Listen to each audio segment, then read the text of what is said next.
Good morning, dear students. Welcome to my class. Today's date is 6 September. Our next topic is, I hope you are doing exercise 1B or 2B, whatever. Questions आप करिए, अगर नहीं होते हैं पहले आप try करिए, जितने आपसे हो जाते हैं ठीक है, फिर मैं आपके प्रॉब्लम्स जो हैं वो इकट्ठी आपको करवा दूँगी, ठीक है। अभी आप अपने आप करते जाइए, जो जो निकल रहा है उसको टिक कर लो, नहीं निकल रहा उसको भी मार्क कर लो किसी तरह कि हमारा ये नहीं हुआ। तो अब है कॉन्टीन्यूस डिस्ट्रीब्यूशन फंक्शन। दो तरह की थी ना हमने, डिस्क्रीट, दो तरह के वेरिएबल किए थे, discrete random variable, continuous random variable. तो डिस्क्रीट में कहा था फाइनाइट और कॉन्टीन्यूस में कहा था अनकाउंटेबल। अब उसी पे बेस्ड है continuous distribution function. A random variable x is said to be continuous if it can take all possible values, सभी ले लेगा किसमें, between certain limits, कुछ एक लिमिट में certain लिमिट होगी उसके अंदर सारी possible values वो ले लेगा। In other words, a random variable is said to be continuous when its different values cannot be put in one correspondence with a set of positive numbers, one correspondence पढ़े हुए हैं। ये छोटा सा diagram ये आपकी बुक में दे रखा है। तो ये थी इंट्रोडक्शन, मतलब कॉन्टीन्यूअस डिस्ट्रीब्यूशन फंक्शन क्या है हमारा, एक सर्टन लिमिट में ये क्या होता है, वैल्यूज़ लेता है लिमिट में। यहाँ से नाम से लगी गया होगी, जब लिमिट की बात हुई तो यहाँ सम तो होगा नहीं, यहाँ क्या होगी, इंटीग्रेशन होगी। लिमिट्स कहाँ होती है, इंटीग्रेशन में। चलो फिर भी हम करते हैं। नेक्स्ट है इसी में अब probability density function.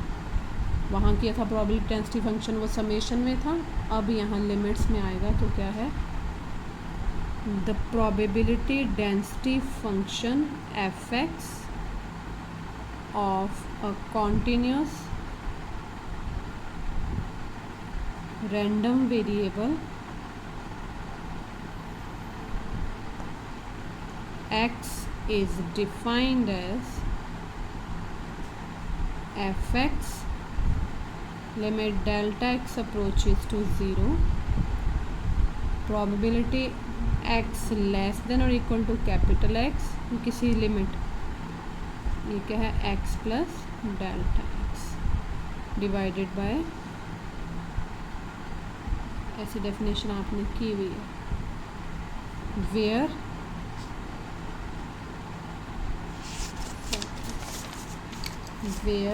px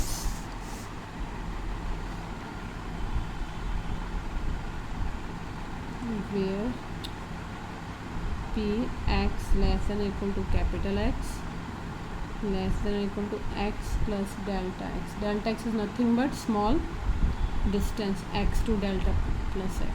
limit में किया हो ना फर्स्ट ईयर में, is equals to F x D X. Natural सी बात है ये, अगर आपको डेफिनेशन कुछ याद हो, कुछ डेरिवेटिव की, लेकिन अभी क्लियर नहीं हुआ। जो हमने मैथमेटिकली डेफिनेशन लगानी है वो क्या है, moreover the probability density function, मैं शॉर्ट में लिखती हूँ, f x OBCs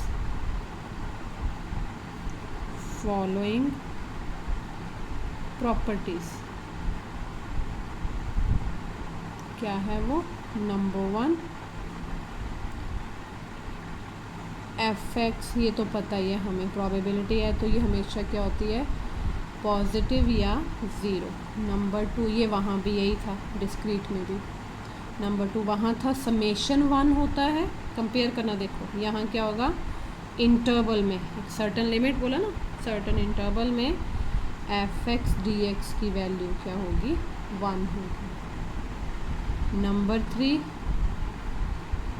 probability A less than x less than B क्या होगा, ये इसी में वैसे मर्ज हो जाती है जब क्वेश्चन करते हैं, A to B F x D X. 4th भी है,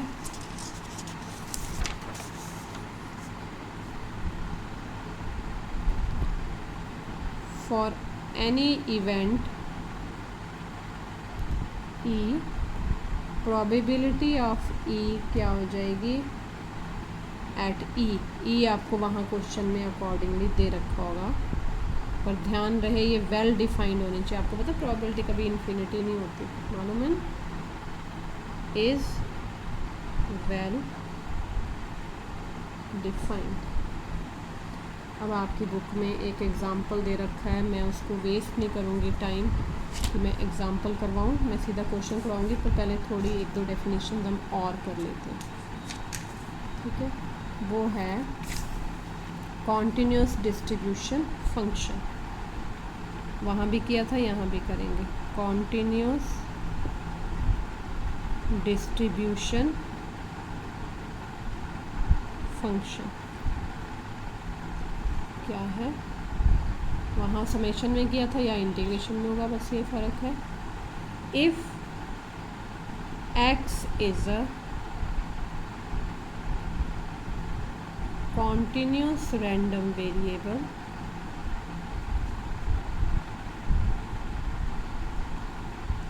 with the probability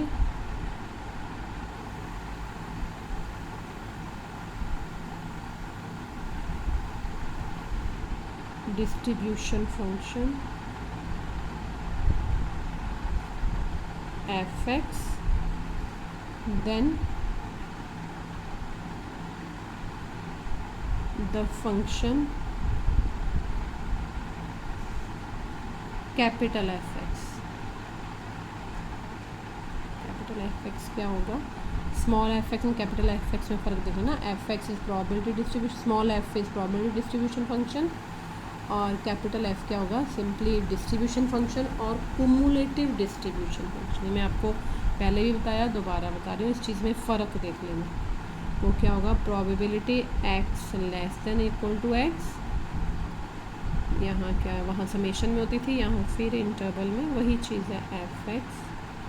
अच्छा x हम बता देते हैं, यहाँ t कर देते हैं इसके according, t dt, x lies between minus infinity to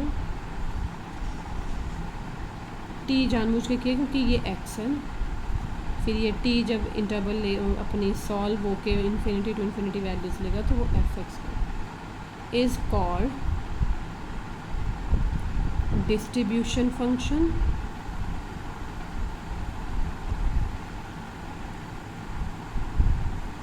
और कुमुलेटिव, सॉरी मैंने डबल डाल दिया, एक ही है, मैं cumulative distribution function of the random variable x। इसकी प्रॉपर्टीज़ बेहद इम्पॉर्टेंट है, शॉर्ट आंसर आ जाते हैं। मैं फिर बताती हूँ, आप बात समझ गए ना। दो तरह के रैंडम वेरिएबल्स होते हैं, one is discrete, other is continuous. Discrete क्या लेता है, फाइनाइट वैल्यूज़, कॉन्टीन्यूस लेता है सर्टन लिमिट्स में या infinite.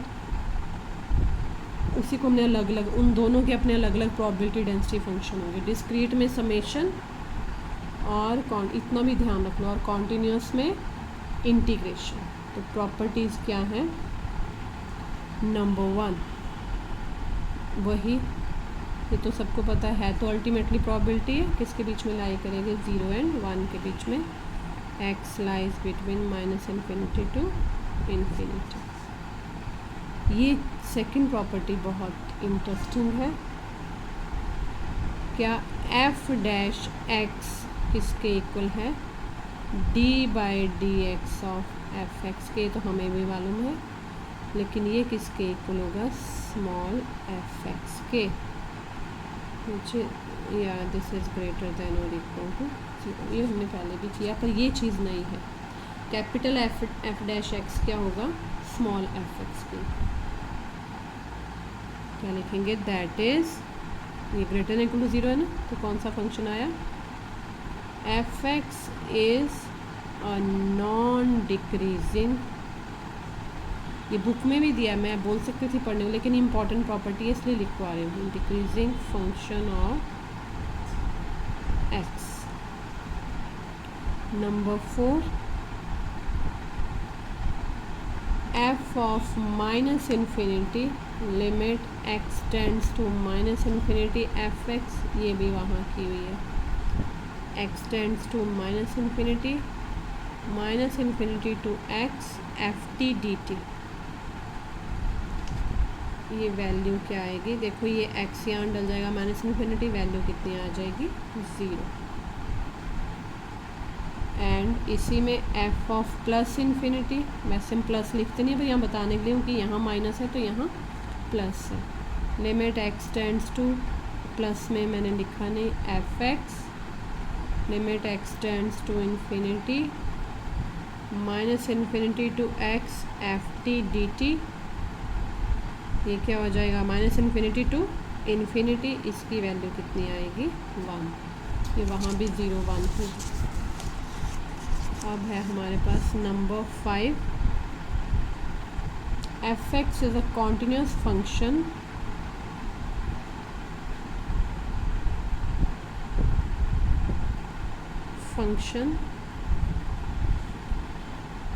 of x on the right। Number 6, right मालूम है ना, लेफ्ट एंड राइट लिमिट्स की हुई हैं फर्स्ट ईयर का, वो सारा ध्यान करो। The discontinuities of F x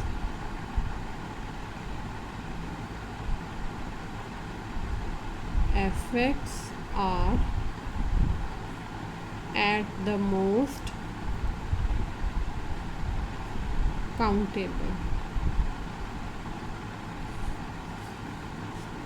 number 6, probability A less than equal to X less than equal to B, ये देखना, ये हम क्वेश्चन में यूज़ करेंगे F x,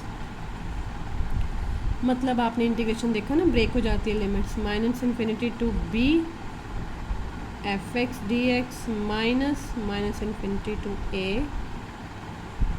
F x D x. कैसे हुआ, एक्चुअली ये ए टू बी है, होना तो ये चाहिए था ना, पहले A to minus infinity then minus infinity to B, इसको लिखने का ढंग बदला क्योंकि हमने लिमिट इंटरचेंज किए तो नेगेटिव साइन आ गया, ये ध्यान रखना आपको, ठीक है। और इसको बना दिया, 2 लाइन का और लिख लेते हैं,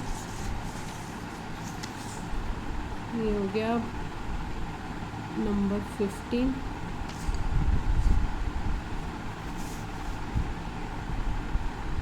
equals to probability x less than equal to b minus probability x less than equal to a, x less than equal to b क्या बना एफ, ये पी है, एफ ऑफ बी ये बना एफ ऑफ ए,